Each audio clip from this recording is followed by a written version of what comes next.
What's up, guys? So today I have a list of top 5 things. I did this list a long time ago after seeing Doug DeMurio's video on him trying to buy a BMW M5, and he did a review saying BMWs were no longer collectible. He's trying to get I guess a E39 versus an E60 and an F10 M5s.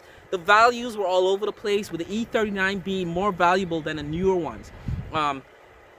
It's weird. It's a weird scale when you think about it, but I realized after watching his videos and talking to a couple of new kids online on the forums that just bought BMWs, and they come in the forums and they ask a lot of questions about what to do with the cars to modify them. I realized these cars are not like the cars from the 90s and even the early 2000s. They're not collectible anymore, and it's not even worth putting a lot of money into a new car like a BMW E90 or a BMW F30, 3 Series, or even the 5 Series or whatever. They're just not collectible anymore. So my 5 reasons, I'm just gonna go over the list now real quick, and then the video is gonna follow after I go over the list. So the first thing, I have my wife's car here. The first thing is just too much tech in the car that is dealership service dependent. So the technology, you have to take it back to the dealership to get it fixed a lot of the times, or the software needs to be updated. And cars built with today's technology could be obsolete next year. Like, it's sort of like a cell phone. You know, you buy a cell phone this year, next year a new cell phone comes out and you need to get that. Cars are just too expensive to maintain. Train is going by. Water pump, I did later in the video, I'll show you the water pump of my E46 cost me about $160 for the part. I could have paid $60, and it took me about an hour to do it myself. Water pump in a car that's 10 years later, my 2011 E90, is about $1,500 to replace the water pump. So the technology, the parts in the car is just way more expensive to maintain. And the third thing, that you can't DIY a lot of the things in the cars anymore. Like a car like this, a car like my BMW 3 Series, I have to take it to the dealership for simple things like oil changes or maintenance stuff. Like the alternator, I can't get to the alternator myself. Car has to be jacked up. Even changing the light bulbs on my car, it's hard to do. You have to remove the 2 front wheels and get under the car to replace light bulbs, fog lamps, and headlamps.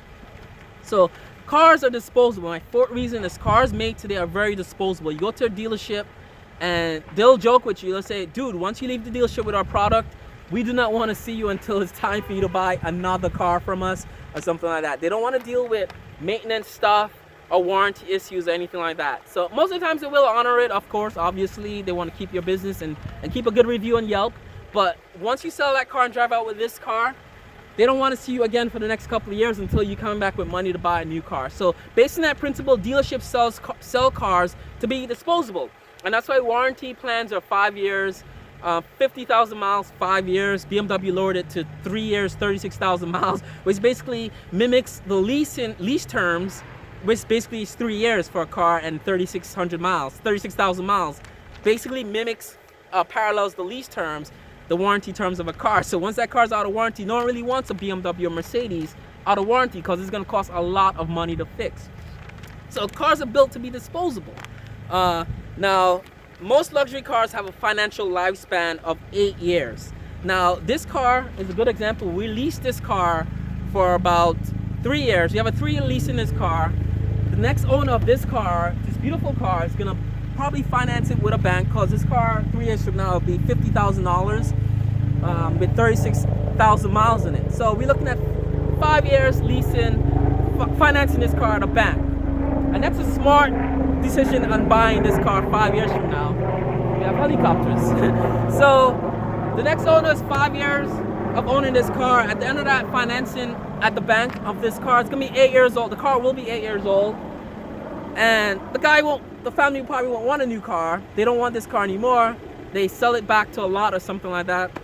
The third owner of this car will be 8 to 10 years old. The third owner is going to probably have to pay cash, because banks don't finance cars after 8 years. And you're probably going to have someone in Eastern Europe or abroad in Russia or someplace like that that's probably going to buy this car cash, or a kid is just going to have his parents buy this car cash. It'll probably be valued about $20,000 roughly, depending on if it has accidents or whatever on it. And that's gonna be the end of that car. After that third owner owns a car like this that's out of a lease, done with financing, it's really pretty much downhill for a car like this. It's just gonna end up in a junkyard after the third or fourth owner just either totals the car or just ends up somewhere that we don't know. So that's the lifespan of cars, about basically you know, 8 years. No one's really collecting a car like this 8 to 10 years from now because of the first 4 things on the list being it's very expensive to own, it's pretty much disposable, and that's it. That's my 5 things. So watch the rest of the video. I'm gonna go right into detail on those things, and gonna take you guys inside the cars as well, and my car will appear in the next segment.